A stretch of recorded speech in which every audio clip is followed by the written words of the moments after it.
జిల్లాలోని వెనుకబడిన మార్కాపురంలో గత ప్రభుత్వం ఏర్పాటు చేసిన నిర్మాణం కొనసాగిన ప్రభుత్వ మెడికల్ కళాశాలను రద్దు చేసి ప్రైవేట్ భాగస్వాములు ఏర్పాటు చేయాలని చూస్తున్న ఎన్డీఏ ప్రభుత్వ చర్యలు మంచిది కాదని మార్కాపురం మెడికల్ కళాశాల పరిరక్షణ కమిటీ నాయకులు హెచ్చరించారు. మార్కాపురం రెవెన్యూ డివిజన్ ప్రాంతమైన గిద్దలూరు, ఎర్రగొండపాలెం, మార్కాపురం నియోజకవర్గాల్లో అత్యధికంగా చెంచు గిరిజనులు, పేద, బడుగు, బలహీన వర్గాల ప్రజలు వైద్యానికి నోచుకోక ఇబ్బందులు పడే ఈ ప్రాంతాల్లో ఏర్పాటు చేసి పూర్తి కావస్తున్న నూతన మెడికల్ కళాశాలను రద్దు చేసి ప్రజల ఆశలపై నీళ్లు చల్లడం మంచిది కాదని వారు తమ వినతి పత్రంలో పేర్కొన్నారు. ప్రజల కనీస అవసరమైన వైద్య, విద్య, ఆరోగ్యానికి సంబంధించిన ఈ మెడికల్ కళాశాల నిర్మాణానికి కొద్దిపాటి నిధులు ఇస్తే పూర్తవుతుందని, ఈ విద్యా సంవత్సరం నుండి మెడికల్ కళాశాల కొనసాగించాల్సి ఉండగా రద్దు చేసి మెడికల్ కళాశాలకు నియమించిన ప్రొఫెసర్లు, అధ్యాపక డాక్టర్లను, సిబ్బందిని వెనక్కి పంపేయడం మంచిది కాదని అన్నారు. మెడికల్ కాలేజీ నిర్మాణానికి తగిన నిధులు కేటాయించాలని డిమాండ్ చేస్తూ వారు తమ వినతి పత్రంలో పేర్కొన్నారు. లేకపోతే మెడికల్ కళాశాలను వచ్చే విద్యా సంవత్సరం నుండి ప్రారంభించేలా ప్రభుత్వంపై ఒత్తిడి చేస్తూ తమ ఆందోళన ఉధృతం చేస్తామని నాయకులు పేర్కొన్నారు. ఈ కార్యక్రమంలో మార్కాపురం మెడికల్ కళాశాల పరిరక్షణ కమిటీ కన్వీనర్ అంది Nasaraiah, co-op convener DKM Rafi, committee సభ్యులు ఆమ్ ఆద్మీ పార్టీ జిల్లా అధ్యక్షులు వి సుదర్శన్, ఎన్పీజే రాష్ట్ర అధ్యక్షులు అబ్దుల్ రజాక్, కాంగ్రెస్ పార్టీ జిల్లా మహిళా అధ్యక్షురాలు షేక్ రెహానా బేగం, సిపిఎం పార్టీ జిల్లా కార్యవర్గ సభ్యులు దగ్గపాటి సోమయ్య, ఏఐటీసీ నాయకులు షేక్ కాసిం, జవాజీరాజు, ఎంపీజే నాయకులు షేక్ అబ్దుల్ రసూల్, షేక్ నాగూర్ మీరావలి, మస్తాన్ వలీ, జె నాగరాజు, టిఎస్ రత్నం తదితరులు పాల్గొన్నారు.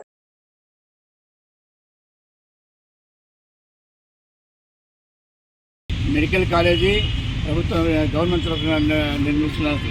ఆ మెడికల్ కాలేజీ దాదాపుగా 500-600 కోట్ల రూపాయలు ఖర్చు పెట్టేసి ఇప్పటివరకు అనేక బిల్డింగులు అయితేమి, కాంపౌండ్ వాళ్ళు అయితేమి అది మొత్తం చేశారు. ఇప్పుడు దానికి అనుకోకుండా దాన్ని నిర్మాణ కార్యక్రమంలో ఆపుదేయడం జరిగింది. ఈ ఆపుదేయ చేసినందువలన దీనికైతే వచ్చినటువంటి డాక్టర్లు ఎవరైతే ఉన్నారో వాళ్ళు దాదాపు 34 మంది డాక్టర్లను అపాయింట్ చేశారు ఇక్కడికి, ఈ మెడికల్ కాలేజీకి. వారందరూ వచ్చేందువలన ఈ వెనుకబడ ప్రాంతం మార్కాపురం ఉన్నటువంటి జిల్లా హాస్పిటల్లో ఈ డాక్టర్లు అదనంగా వచ్చినటువంటి డాక్టర్లు వచ్చేందువలన ఓపీ గతంలో 100-150 జరిగేటువంటి ఓపీ ఈరోజు దాదాపుగా 700-800 వరకు ఓపీ జరిగిందండి. అంటే చుట్టూ ప్రాంతాల్లో ఉన్నటువంటి పేద ప్రజానీకం అంతా, వ్యవసాయ కార్మికులైతే, ఎస్సీ వగైరాలు, గిరిజనులు అందరూ కూడా, పేదవాళ్ళు ఎవరైతే ఉన్నారో వాళ్ళందరూ వచ్చేసి ఇక్కడ ఉచిత వైద్యం చేసుకోవడం జరుగుతుందన్నమాట. డాక్టర్లు వచ్చినందువలన డాక్టర్లు అన్ని రకాలైనటువంటి నిపుణులు ఉన్నారు కాబట్టి వాళ్ళందరూ వారి పరిధిలో చేస్తారు. ఇటువంటి హాస్పిటల్ను ఇంత ఇదిగా జరిగేటువంటి హాస్పిటల్ ఇప్పుడు ప్రస్తుతం ఈ ప్రభుత్వ మెడికల్ కాలేజ్ ఆఫ్ చేసినందువలన దానికి వచ్చేటువంటి డాక్టర్లందరూ కూడా మరలా వాళ్ళు వెనక్కి వెళ్ళిపోవడం జరుగుతుందన్నమాట. అందువల్ల గవర్నమెంట్ మళ్ళీ అందరూ ట్రాన్స్ఫర్ చేసినందువల్ల వాళ్ళందరూ వెళ్ళిపోతున్నారు. వెళ్ళిపోయినందువలన ఈ చుట్టుపక్కల ప్రాంతానికి ఎవరైతే ఈ మార్కాపురం కాలేజ్ ఈ హాస్పిటల్ బాగుంది, అక్కడ బాగా ట్రీట్మెంట్ ఇస్తున్నారని చూసి ప్రజానీకం అంతా ఈరోజు మరలా వాళ్ళు నిరుత్సాహపడి ఇబ్బంది పడే పరిస్థితి.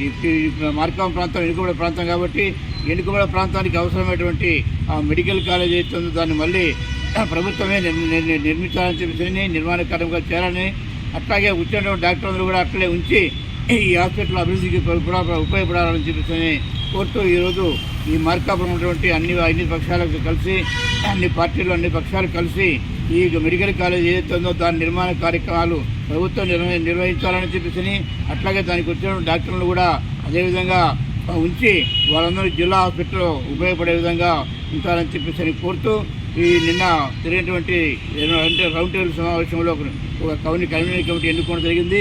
ఆ కన్వీనర్ కమిటీ ద్వారా ఈరోజు స్థానికంగా ఉన్నటువంటి సబ్ కలెక్టర్ గారికి అర్జీ ఇవ్వడం జరిగింది. అట్లాగే కలెక్టర్ గారిని కూడా కలిసి కలెక్టర్ దృష్టికి కూడా తీసుకెళ్లి, ప్రభుత్వం దృష్టికి తీసుకెళ్లి దీన్ని మళ్ళీ నిర్మాణ కార్యక్రమాలు ప్రభుత్వం ద్వారా జరగడానికి ఏర్పాట్లు చేయడానికి ప్రయత్నం చేస్తున్నాం కాబట్టి ఇది ఈరోజు ఈ కార్యక్రమం జరుగుతూ ఉంది.